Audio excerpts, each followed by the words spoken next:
ಇನ್ನೇನು ಆಲ್ಮೋಸ್ಟ್ ಈ ವಾರು ಗೀರು ಎಲ್ಲ ನಿಂತೋಯ್ತು, 14 ದಿನ ಸೀಸ್ ಫೈರ್ ಅಗ್ರಿಮೆಂಟ್ ಎಲ್ಲ ಸೈನ್ ಮಾಡಿದ್ದಾರೆ ಅಂತ ಹೇಳೋಷ್ಟೊತ್ತರಲ್ಲಿ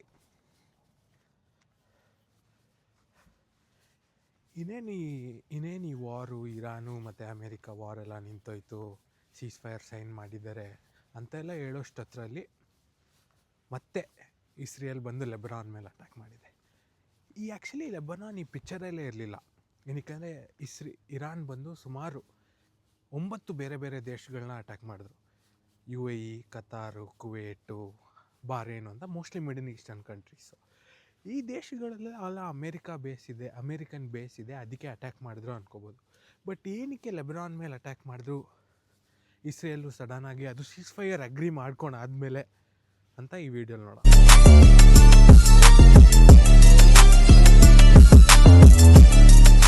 ಸೊ ಏನಾಯ್ತಂದರೆ, ಟ್ರಂಪ್ ಬಂದು April 6th, 2026 8 PM eastern standard time ಒಳಗಡೆ ಅಕಸ್ಮಾತ್ ಇರಾನ್ ಏನಾದರೂ ಸ್ಟ್ರೇಟ್ ಆಫ್ ಹಾರ್ಮೋಸ್ನ ಓಪನ್ ಮಾಡಿಲ್ಲ ಅಂದರೆ ಆಗ ಇರಾನನ್ನೇ ಫುಲ್ಲು ಡಿಸ್ಟ್ರಾಯ್ ಮಾಡಿಬಿಡ್ತಾರೆ ಅಂತ ಒಂದು ಸ್ಟೇಟ್ಮೆಂಟ್ ಪಾಸ್ ಮಾಡಿದರು. ಹಾಗೇನಾಯಿತು, ಕೆಲವೇ ಗಂಟೆಗಳ ಮುಂಚೆ, ಆ 8 PM ಆಗ ಕೆಲವೇ ಗಂಟೆಗಳ ಮುಂಚೆ ಸಡನ್ನಾಗಿ ಅಮೇರಿಕಾ ಮತ್ತು ಇರಾನು ಸೀಸ್ ಫೈರ್ ಅಗ್ರಿಮೆಂಟ್ನ ಒಂದು ಸೀಸ್ ಫೈರ್ಗೆ ಒಪ್ಕೊಂಡ್ರು. ಸೀಸ್ ಫೈರ್ ಅಂದರೆ ಯಾವುದೇ ದೇಶಗಳು ಆ ಸೀಸ್ ಫೈರ್ ಅಗ್ರಿ ಮಾಡಿರುತ್ತೋ against any other agreed country attack ಮಾಡಬಾರ್ದು. ಸೊ ಈ ಸೀಸ್ ಫೈರ್ನ ಬಂದು ನಾವೆಲ್ಲರೂ ಅನ್ಕೋಬೋದು, ಈ ಸೀಸ್ ಫೈರ್ನ ಮೋಸ್ಟ್ಲಿ ಅಮೇರಿಕಾ ಮತ್ತು ಇರಾನೇ ಮಾತಾಡಿಕೊಂಡು ನಿರ್ಧಾರ ಮಾಡಿರ್ತಾರೆ ಅಂತ. ಬಟ್ ಅಲ್ಲ, ಈ ಸೀಸ್ ಫೈರ್ನ ಇನಿಷಿಯೇಟ್ ಮಾಡಿ ಮತ್ತು ಕನ್ಫರ್ಮ್ ಮಾಡಿದ್ದು ಪಾಕಿಸ್ತಾನ. ಈ ಸಡನ್ನಾಗಿ ಪಾಕಿಸ್ತಾನ ಅದೇನಕ್ಕೆ ಒಳಗಡೆ ಬಂತಂತ ಗೊತ್ತಿಲ್ಲ, ಬಟ್ ಒಂದು ರೀಸನ್ ಅಂತೂ ಇದ್ದೇ ಇರುತ್ತೆ. ಏನಕ್ಕೆ ಯಾವ ದೇಶನೂ ಬೇರೆ ದೇಶಕ್ಕೆ ಯಾವುದೇ ರೀಸನ್ ಇಲ್ಲದೆ ಅಂತೂ ಹೆಲ್ಪ್ ಮಾಡೋದಲ್ಲ, ಏನೋ ಒಂದು ದೊಡ್ಡ ಪ್ಲ್ಯಾನ್ ಇರುತ್ತೆ. ಸೊ ನನ್ನ ಪ್ರಕಾರ ಪಾಕಿಸ್ತಾನ ಏನಕ್ಕೆ ಇನ್ವಾಲ್ವ್ ಆಯಿತು ಅಂದರೆ, ಪಾಕಿಸ್ತಾನ ಸುಮಾರು UAEಗೆ $3.5 billion ಲೋನ್ನ ರೀಪೇ ಮಾಡಬೇಕು ಅಂತ ರೀಪೇ ಮಾಡ್ತಾರೆ ಅಂತ ಒಪ್ಕೊಂಡಿದ್ದಾರೆ within a span of 2 to 3 weeks. But Pakistan ಹತ್ರ ಅಷ್ಟು ಕಾಸಿಲ್ಲ ಸದ್ಯಕ್ಕೆ. ಸೊ ಅದರಿಂದ ಏನಾಯಿತು, ಮೋಸ್ಟ್ಲಿ ಅದಕ್ಕೋಸ್ಕರ ನಂಗೆ ಏನು ಅನಿಸುತ್ತೆ ಅಂದರೆ,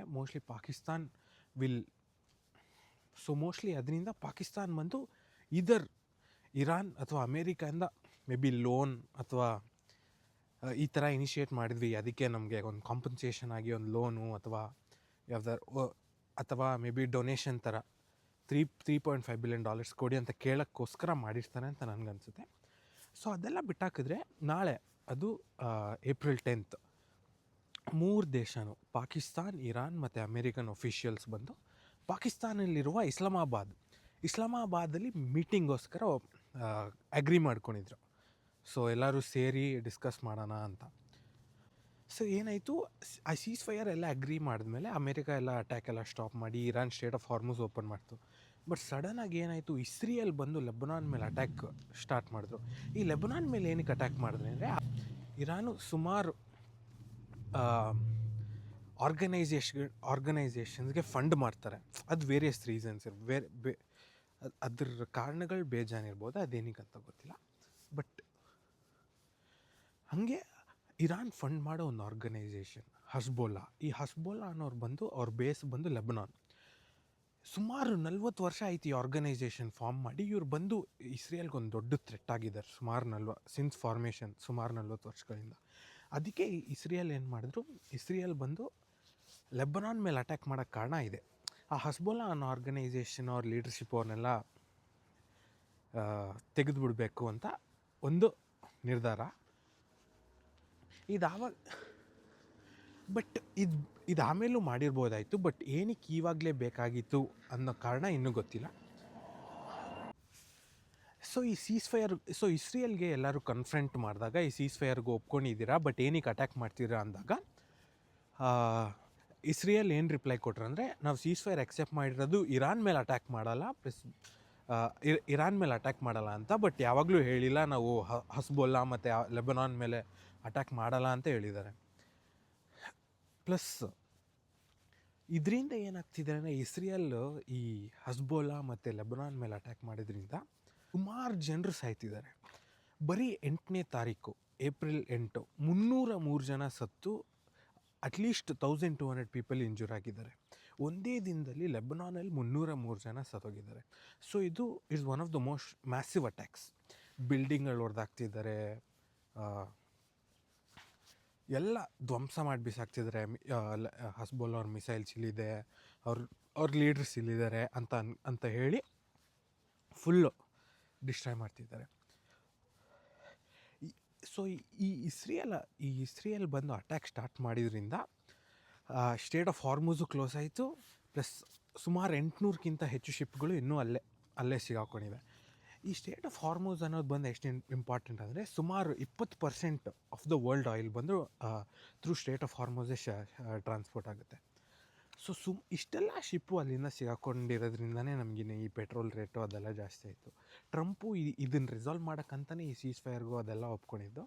ಬಟ್ ಇವತ್ತು ಈ ಮೀಟಿಂಗ್ ಇಸ್ಲಾಮಾಬಾದಲ್ಲಿ ಏನು ಮಾಡ್ತಾರೆ ಅದ್ರ ಮೇಲೆ ಡಿಪೆಂಡ್ ಆಗುತ್ತೆ the future of this war, whether is gonna be the future of this war.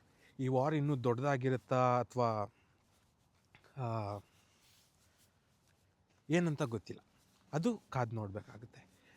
ಈ ಇಡೀ ಇರಾನು ಅಮೇರಿಕಾ ಮತ್ತು ಈ ವಾರಲ್ಲಿ ಸುಮಾರು 4,000ದಿಂದ 9,000 ಜನರು ತೀರ್ಕೊಂಡಿದ್ದಾರೆ. ಈ ರೇಂಜ್ ಏನಕ್ಕೆ ಇಷ್ಟು ದೊಡ್ಡದಿದೆ ಅಂದರೆ, ಒಂದೊಂದು ಆರ್ಗನೈಸೇಷನ್ ಒಂದೊಂದು ಕ್ಲೇಮ್ ಮಾಡಿಸಿದ್ದಾರೆ, ಬಟ್ ಒಂದು ಒಫಿಷಿಯಲ್ ನಂಬರ್ ಅಂತಿಲ್ಲ. ಸುಮಾರು 300 ಜನ ತೀರ್ಕೊಂಡಿದ್ದು, ಅದು ಇನ್ನೂ ಆ್ಯಡ್ ಆಗಿರಲ್ಲ. ಪ್ಲಸ್ ಇಂಜುರಿ ಅಂತೂ ಬೇಜಾನಾಗ್ಬಿಟ್ಟಿದೆ. ಈ ಇಡೀ ವಾರಕ್ಕೆ ಖರ್ಚಾಗಿದ್ದು ಇಲ್ಲಿವರೆಗೂ ಅಮೇರಿಕಾಗೆ ಮಾತ್ರ ನೋಡಿದ್ರೆ ಸುಮಾರು $40-45 ಬಿಲಿಯನ್. ಹಂಗೆ ನೋಡೋಕ್ಕೋದ್ರೆ ಒಂದು ದಿನಕ್ಕೆ ಸುಮಾರು $1 ಬಿಲಿಯನ್. ಅದು ಕನ್ವರ್ಟ್ ಮಾಡಿ ನೋಡಿದ್ರೆ ಸುಮಾರು 9,000 ಕೋಟಿ ಒಂದೇ ದಿನಕ್ಕೆ. ಏನಕ್ಕೆ $1 billion is equal to 9,000 crores. But in terms of life ಅಂತೂ ಲೆಕ್ಕ ಹಾಕೋಕ್ಕಾಗಲ್ಲ.